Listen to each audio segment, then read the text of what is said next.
What if every ounce of pain you've ever felt your whole life is nothing more than a set of stories you've been telling yourself since childhood? Today, we're going to talk about the 10 stories we tell ourselves that hold us back from becoming our greatest self and how to overcome them. This is an amazing conversation with an amazing woman who experienced significant childhood trauma and, because of that, rightfully so, suffered quite a bit until one day she realized the suffering was all self-inflicted. And you can realize the same thing today. If you're loving, feeling great, and having a good mood revolution, hit that subscribe button, turn on your notifications. Welcome to the Good Mood Revolution.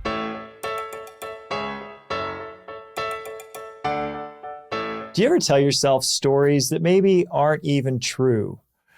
We all do. And today's guest is someone who intimately knows about how destructive, disempowering stories are. I want to welcome Marianne Renner, author of the book Self-Talk, 10 Stories You Tell Yourself That Hold You Back and How to Overcome Them. Marianne, welcome to Good Mood Revolution. Matt, thank you so much. I am thrilled to be here. And I think I maybe messaged you. I love the title of this podcast. So I'm so excited to be here. Yeah, and it's a revolution because this is, think about a revolution as like an uprising.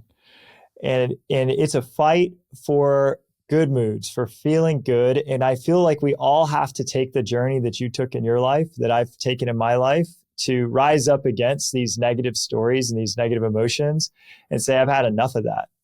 Just like, the American Revolution, we rose up against the opposition and the being held down by taxes we didn't agree with and things we didn't agree with. Well, I'm saying to have good moods, we have to rise up against these stories that we just no longer agree with. We don't have to put up with feeling bad and telling ourselves that we have to feel bad for reasons that we didn't even realize we were under this kind of oppression. Oh man, that is so good. And you're right. It doesn't happen by accident.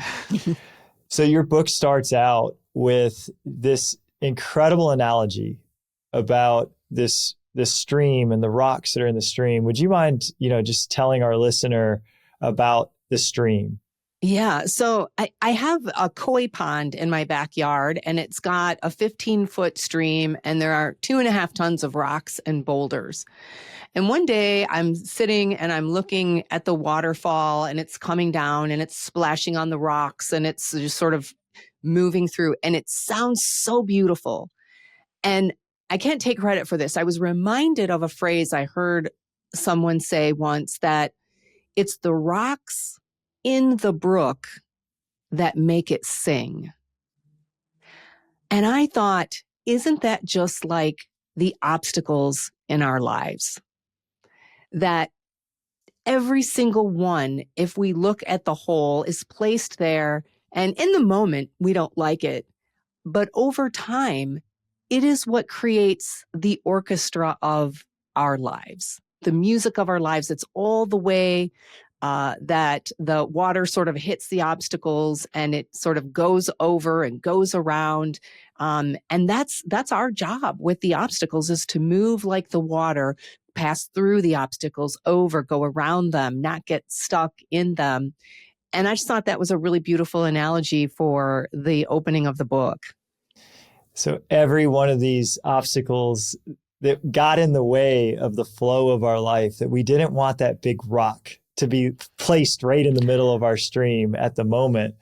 And then as we zoom out one day, we look back and we see these giant boulders in the stream of our life and say, oh, that's actually what made it so beautiful. Yeah, that's exactly right. Yeah. Creates this orchestra. It's kind of this beautiful opus that is our lives. And the flow of our life always finds a way around or over these rocks, and even in time softens them down and goes through them. Hopefully. Yeah. Because the opposite is, the water gets stuck there and, it creates sort of a stagnant, sort of an ickiness. If you think about water, if it doesn't move through and around and over and it stays stuck, what does that look like? It doesn't have a sound. In fact, it turns sort of rotten. It does. Yeah. Right. Yeah. When the water's no longer allowed to flow, mm-hmm. it ends up becoming stuff you wouldn't even want to drink because it's not healthy. Yeah. So you had quite a rock thrown into your life. It seems so unexpected at such a young age. Would you mind telling us the big obstacle that you had to face as a young girl? Yeah. So first of all, yeah, I grew up, Matt, in a very working class community and neighborhood household. My dad was the neighborhood milkman. If you remember a time, today we get Amazon deliveries. Back then, a man pulled up in a truck in front of your house and dropped off bottles of milk. And I'm the youngest of 9 kids, by the way. So big family. And one day you had to fight for dinner.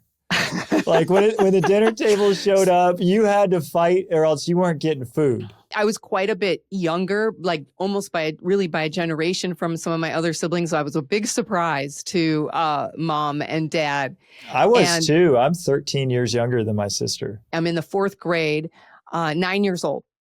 And I got called back home from school, and I just got home. I skip up the stairs, open the door, and there's my dad. He's sitting in the living room. He's sitting across from me in a chair. His arms are stretched out. And I walked up to him, and he wrapped his arms around me, and we're eye to eye. He's sitting, I'm standing, and he wraps his arms around me, and he said 3 words that forever changed my life. Mommy's in heaven. And there's a lot I remember about that time, Matt, as you can imagine. But what I remember most was how I felt. I felt so scared and so alone. I started asking all these questions immediately, like, what's going to happen to me? Who's going to take care of me? And I started asking why. Why me? I started asking why. Why is this happening? Why now? And I just got more and more fearful. And mostly the worst of all was the loneliness. And it didn't matter how many people were around me. I felt like I was in this invisible bubble, just trapped in this loneliness. No one else could see it, but I knew it was there. And it kept me separated from everyone else. And eventually doctors gave it a name, depression. And Matt, I used to lie in my bed at night, and I just remember this, like night after night, I would cry, and I would cry out loud every night. God, please, please let me die in my sleep. And the first time I remember crying out in that way, I was 11 years old. And that didn't stop you from achieving. You still felt some need inside of you to do these external achievements, like massive external achievements. Yeah. And that was partly driven by my desire to feel differently. I mean, after, when I was 11 years old, Matt, like every decision I remember was just make the bad feelings go away. And so everything from workaholism, to some degree achieving, right, was making me feel good or trying to not feel bad. I did the same. I took childhood trauma and said, well, when I do really well, that feels good for a while, right? And so when I do really good, I actually feel like I'm worthwhile. Mm-hmm. And that people admire me, or at least I thought that I was like filling some void that I wasn't enough inside. So I would just go achieve and achieve and achieve. But it is super hollow. And for me, it led to addiction. Mm-hmm. Same. Of course, workaholism, but then also I still wasn't feeling good because I hadn't actually healed what was going on. I thought God turned his back on me. Yeah, same.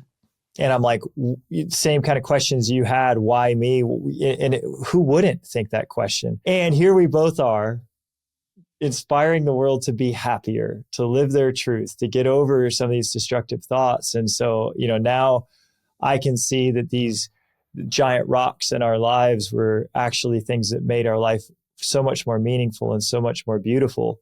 I love the title of your book.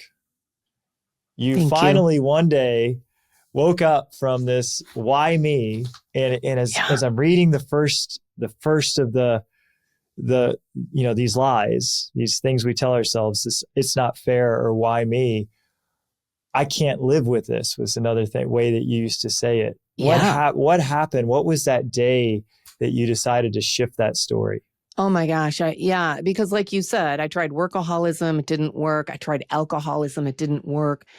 And one morning, I mean, this was a morning, like it was like Groundhog Day. I mean, I have had many of these over the years. One morning, I'm getting ready for work and I'm just sobbing. I'm in the bathroom trying to do my hair and makeup and just collapsing onto the floor saying, God, I can't live like this anymore. And I had said that more times than I could even count. But for some reason, this particular morning, I had this thought like, what if I could live like this? Because to say I can't live like this, either the depression goes away or I die. Like those were the only two options to I can't live like this. And I thought, what if I could live like this? A lot of people live with a lot of things, diabetes and people coming home from wars. And I thought, what would that look like? And there was it was like a crack in a dam, sort of like something started to open inside me when I had this thought. And Do you think that was the beginning. do you think that thought was implanted? Do you think that was like a divine I do. thought? If we want to go there, I absolutely do. Yeah. Yeah. I believe, yeah. Sometimes I think we're given that grace that we've been asking this question and suffering, and the suffering was self-created.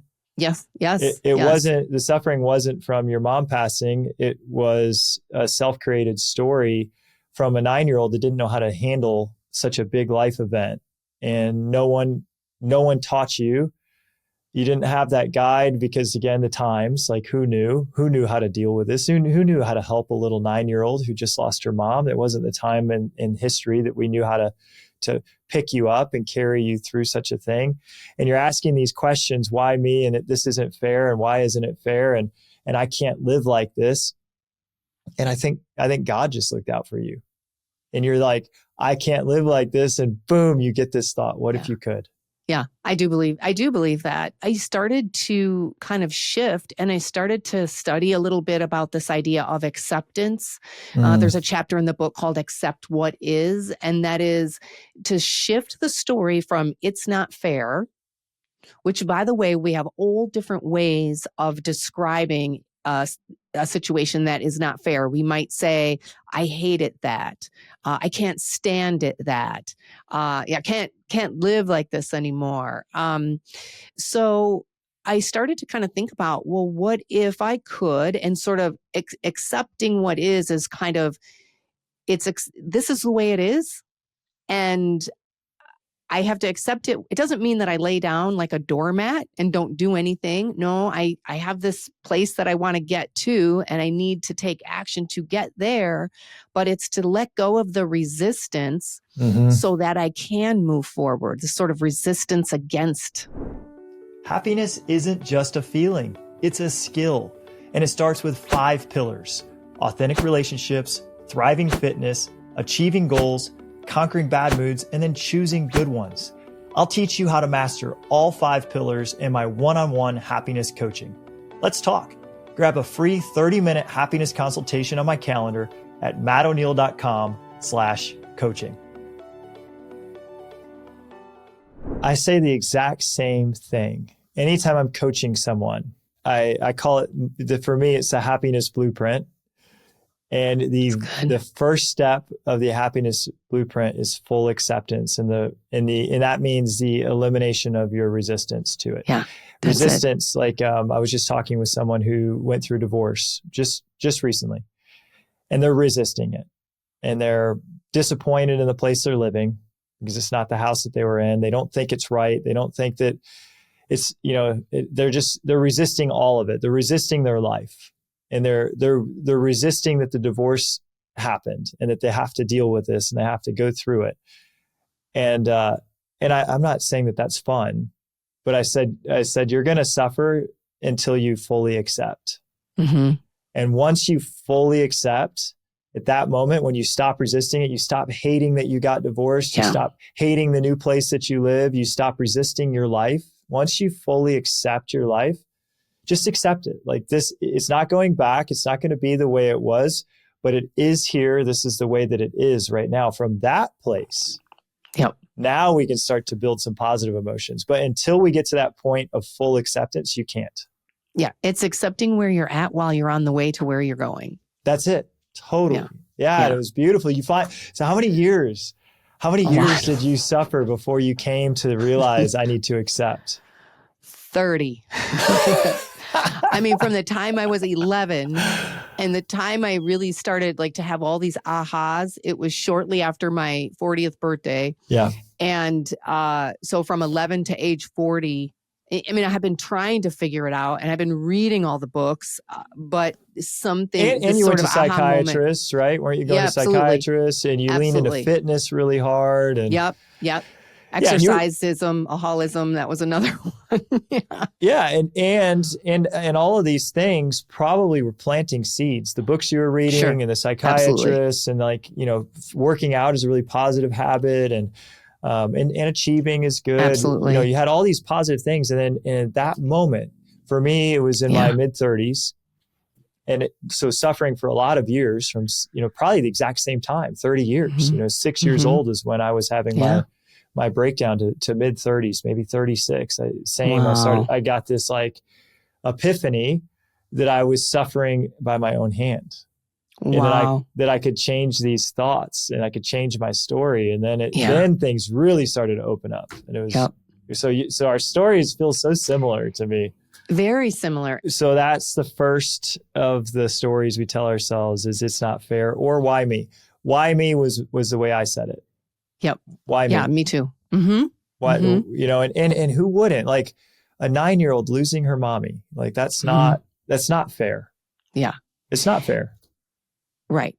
And, you know, the thing is so a lot of the stories that we're telling ourselves, we adopted in a very young age and they were legit. Like I was a victim of some terrible things. But the problem is we take these strategies and we sort of ingrain them into our being and we carry them into adulthood where they no longer serve us.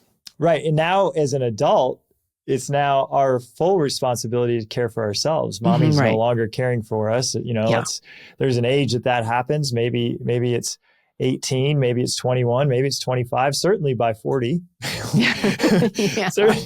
Certainly by mid-30s, it's time for us to just say, well, actually, my whole life is now up to me. That was like a big shift for me. I was like, okay, these old things that happened, sure, they did happen and they were tough to go through. But at this point, everything is up to me. It's 100% up to me. And not only that, you know, one of the things, so when I started applying these tools, Matt, like the depression lifted. I mean, it was more powerful than any medical treatment I'd ever had. But what I didn't expect was that every other outcome in my life started to change. I mean, my career, financial situation, relationships, everything got better. And I didn't count on that. I was just trying to not feel depressed and lonely and disconnected. All of a sudden, the water was flowing. Yes. Yeah, absolutely. The dam had been stopped and the water of life was flowing and you were flowing with it and everything became beautiful.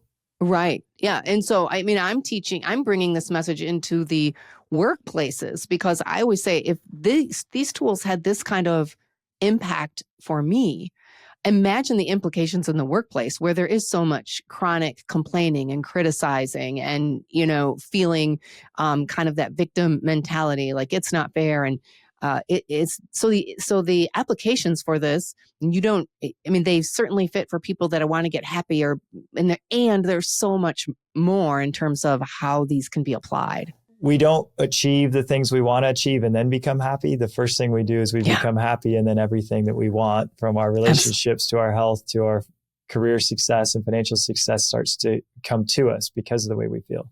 Absolutely. So the next story was It's Not My Fault. Mm-hmm. And then you move to the big one. And the third story is I'm Not Good Enough. Mm-hmm. Yeah. I want to focus on that one.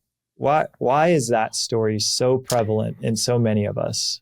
This is that's a really big question. And it's probably bigger than me. I think the answer is more complex in terms of why. I'm more focused on the fact that it is so big. I mean, I also have clients, very high performing leaders in very high positions that will come to me inside the sort of safe confidentiality of the one-on-one coaching space. And they'll start to confide in me, their self-doubt, their lack of confidence, and how they feel it's some version of I'm not good enough. And I can't believe it. I was in a room of 20 millionaires, hard charging entrepreneurs, and we were in a goal setting class. And we get into what's the one thought that's like this one negative thing that is holding you back or driving you. And of all 20, I'm not good enough was the root. Yeah. And it was said in a few different ways, but it was basically coming back to I'm not enough. Yes. I'm not enough. I'm not enough as I am. Mm-hmm. So how do we rewrite that story? What do we say? So good. So I always say, there's a couple ways to go about it. Number one, we're always telling stories, that disempowering stories about our past, about our present, and about our future. So for example, our past, we're focused on all the things that we did yesterday wrong. Mm-hmm. I blew up at the kids. I dropped the ball on a project. So we're writing all these stories about our past. And I always say the way to rewrite that story is to write down 3 wins from your previous day. What are 3 things you did right? Because we don't even notice that we do hundreds of things right. We only notice the one thing that went wrong. So I say celebration. You got to celebrate your wins and start to practice writing those down every day, because you got to create a new habit of thinking. Ever feel anxious, upset, or maybe like something's missing? The problem is never your external circumstances. It's always your internal mood. In my best-selling book, Good Mood Revolution, Igniting the Power of Conscious Happiness, I teach you the exact methods to own your moods and control your best life. Go on Amazon today and get yourself a copy, because your best life can't wait. I love it. 3 wins from yesterday. Yes. I've been practicing that for 10 years. I haven't missed a day.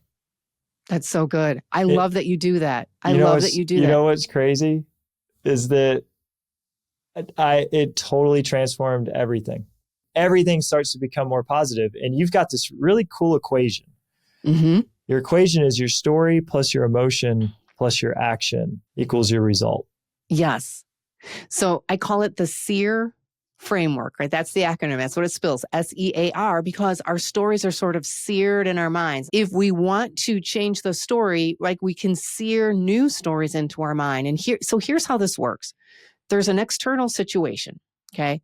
The first thing we do is we tell ourselves a story about that situation. Give us one. What's one of the examples in the book that you write about? Let's say I'm at work and I'm part of an important project, and a meeting invitation goes out about a meeting about the project, and I don't get the invitation. Okay, that's the situation. I didn't get the invite.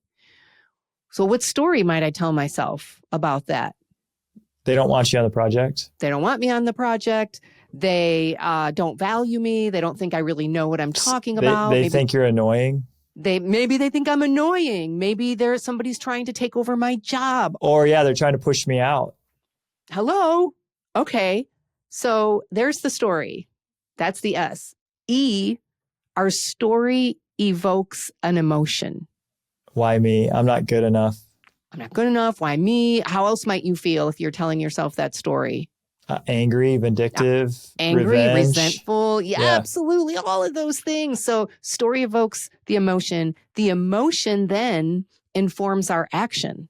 Right. So I'm going to be passive aggressive towards the people that didn't invite me. And then I might give them the cold shoulder. And then And then all of that combined will equal my result, which is happens all day long. And they're like, oh my gosh, I'm so sorry. We meant to be there, but you're being such a jerk that we don't want you on the project now.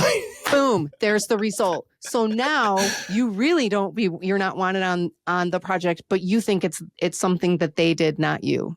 Yeah, right. And all it was that somebody missed your email, right? Yep. So then the story could have been, and this is what's beautiful about this, is as soon as we start to spiral into this cocktail of negative emotions, we could say, well, wait a minute, hold on. What's the story I'm telling myself? Most likely it's not even true. Right. And what's a different story I could tell myself? Exactly. So what would be a different story you could tell yourself in this scenario? Yeah, perhaps somebody just forgot, or they had intended to invite me. And I'm going to give them grace and the benefit of the doubt, because sometimes I forget people accidentally as well. Mm-hmm. And so I'll just go talk with them and see if they wanted me there on that project or not. The SEAR, SEAR, story plus emotion plus action equals your result. And it is so powerful. So I want to go, you have 10 stories we tell ourselves. We can't go through all 10. We don't have time on this episode. I want to talk about 2 more. So I'm going to name some of these other stories. We got, what if I fail? I can't. Which, by the way, is outlawed phrase in the O'Neill household. Love it. I love that. And my kids are always like, what if I really can't do it? I'm like, no, there's never a time that you can't. That's so good. They're like, well, I can't reach up and grab that. I'm like, well, you could ask somebody taller. That's so good. And they're like, that's so okay, good. Fine, Dad. Another story They're going to thank you in about 20 years. They're going to thank you for it. Another story is, why bother? Yeah, why bother? The next, it's too hard. So yeah, things will never change. I love these last 2. Story 9, I've tried everything. And story 10, what's wrong with you? Yeah, let's go into what's wrong with you. All right. That one is, when I read that one, I was like, oh yeah, okay, I've used that story plenty. Yeah. And then it created a bunch of bad emotions. It created a bunch of nasty actions. It created terrible results in my life. What do you help somebody with this one? Because it's also the one that I am coaching people on the most. The what's wrong with you story. That one came from, I felt like I was very judgmental against other people, and I didn't want to be. I mean, my heart was, I just didn't want to be that way. But it seemed like the more I tried not to judge other people, the more judgmental I became. It almost was the self-fulfilling prophecy. And through just a lot of research and reading a lot, I realized, I learned about something really in therapy called projection, which is when there's something about ourselves that we don't want to look at, we tend to project that onto other people. So I realized pretty quickly that this idea of judging others was really because I was so self-judgmental against myself. So I stopped trying to stop being judgmental to other people, and I just started focusing on how to be more kind and compassionate to myself. And once I did that, once I dropped my own self-judgment, the judgment of other people fell away, because it was all this projection. And I started to accept myself and I really started to love myself, as funny as it sounds. But I always say to people who are struggling with, so a lot of clients, I'm not good enough. So how can you change what you're saying about yourself? And people have a hard time with that. And I just say, imagine what you would say to a child that you loved, and just say that to yourself. Well, I totally agree with you that what's wrong with you is a projection from deflecting. Really, I'm wondering what's wrong with me. And so I look at the external world. I project my own ugly feelings about myself onto others, because I don't really want to deal with my own self-hatred and my own self-loathing. So I started to, this was the work of Byron Katie that started to get me to turn all of that around. And I was super judgmental, and I'm judging all these people, like, that person sucks, and that person's awful, and this person's terrible. And her work says, great, get all the negative things out onto this paper that you feel about this person. In this situation, this person is just so lousy. They're just the worst person on the planet. And then she has you turn it around and say, all of this is really about you. And you have That's so good. and you read it back and you say, I'm the worst person.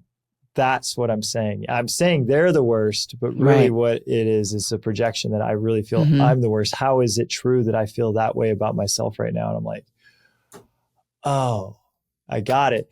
And then as soon as I had to do this probably 1,000 times. And then after the 1,000th time, I started to look at someone who was doing something I didn't approve of. And I just recognized somebody that was just doing something I didn't approve of. They weren't the worst. They were doing the best that they could do. And I'm like, because I no longer loathed myself and I didn't hate myself anymore, I didn't have to hate them for making an action that just wasn't something I wouldn't do. Yep. And and even if they were doing something painful, right, I could just see, well, usually if they're hurting someone, they're probably hurting themselves. I started to see them with compassion rather than judgment, which is how I was seeing myself. I was starting to see myself with this compassion when I made mistakes. Yes. And something that you said, Matt, that I want to call attention to is you said, I had to practice this 1,000 times. And it's a skill like anything else. I mean, when you talk about, let's use basketball, since we're talking about basketball, how many free throws do you have to practice? How many layups do you have to practice? Anytime you learn a new skill. Kobe shot 1,000 shots a day. How about it? So that's all it is it's just the repetition. There's a chapter in there on habits. That's kind of that solution to it's too hard. But it's just developing the habits, practicing, like you said, in your journal of your wins every day. And then it starts to become automatic. And then in 10 years, you start to see things in a positive light. Yeah. It's worth it though, right? Marianne, what else you got to do? How much better is it on this side of the trauma? Oh my gosh. Unbelievable. Night and day. I'm not even the same person. I mean, the transformation is absolutely achievable. And I always think people will say, well, it's so hard. And, is it worth it? And I say, yes, it is hard. But I mean, what else do you have to do? Do you want to live your whole life complaining and, feeling miserable? And what else is there to do? That's more important. I used to get really angry about how hard it was too. I did. I clearly remember thinking, controlling all these thoughts is impossible. And there's no way I'm going to be able to take all these negative thoughts and turn them into positive. No one can do this. And that's one of your lies, is it's too hard. I was thinking it's too hard and it's impossible. And I would be resentful. And then I would counter it and I'd be like, the same thing you're saying. Well, games that are too easy aren't even fun. Yeah. No one's playing Candyland into their adulthood because it's too easy. It's actually, it's the games that are really, really hard that we stick with and want to keep getting, like golf. Golf is so freaking hard, but we keep playing. Don't get me started on golf. Or becoming a professional bodybuilder, winning a competition is crazy hard. And there's it was amateur. I did win a championship, but it was amateur. It wasn't professional. Becoming an amateur bodybuilding champion is so hard. You got to eat right. You got to train every single day. Well, it's the same thing.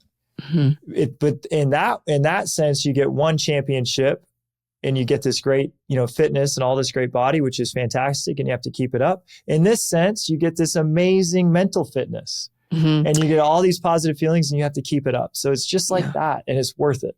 It is. And it's just about habit. So that's, that whole chapter, I share the story of, when I was feeling, anybody who has felt like I had chronic major depression, that was the diagnosis. And the thought of taking out the garbage was too much. And so my house was a mess. The laundry was everywhere. Dishes were everywhere. And, I said, what if I could just do one thing every day, just one thing that would take almost no energy? And I decided I could make my bed 60 seconds or less. And if that's the only thing I did that day, that's all I would do. And so it's just, I started small. I started making my bed every morning, and pretty soon it became automatic and it didn't take any energy at all. And that's the same with all of these tools we're talking about. Just pick one thing that's very simple. And by the way, these tools are very simple, because I believe that's where the power is, in the simplicity. But you just have to pick one and just do it until it becomes a habit, and then add on another one, and then keep going in that way. And at the end of the book, your last chapter is get a guide. Mm-hmm. And you had a guide, and now you could be a guide. So how could people learn more from you? Well, they can go to my website, which is my name, MarianneRenner.com. And if you do go /self-talk, you can download free chapters of the book, start reading right away. And you can get a workbook, every single tool that's in the book, and there are dozens and dozens of tools. They're all in a workbook that you can download for free. So I would start there. I have just absolutely loved meeting you and reading your book and learning your story. You are a bright light in the world. Thank you, Matt. I've enjoyed this so much. It's been a delight just getting to know you and talking with you. And I'm going to turn around these 10 stories because it's time for us to revolt against those negative feelings. I love it.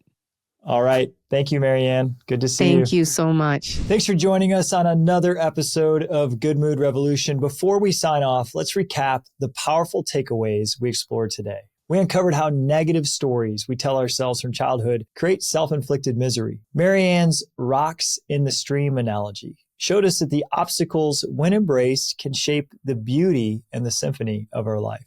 We learned that accepting our reality and rewriting our inner narrative with tools like the SEAR framework, SEAR, the story, the emotion, the action equals the result. This can help us transform our stories, which transform our emotions and our actions and ultimately our results. The conversation revealed that self-judgment and projection are merely reflections of our own inner struggles, and we can replace them with self-compassion, which can change everything. And we learned that small daily habits like celebrating 3 wins can lead to a profound personal and professional growth. So the question for you to ponder this week, what negative story have you been holding on to, and how could you rewrite it? Join the Good Mood Revolution by subscribing today, share this episode with a friend, and keep challenging those old stories. Let the revolution of good moods carry you forward until next week. We'll see you then.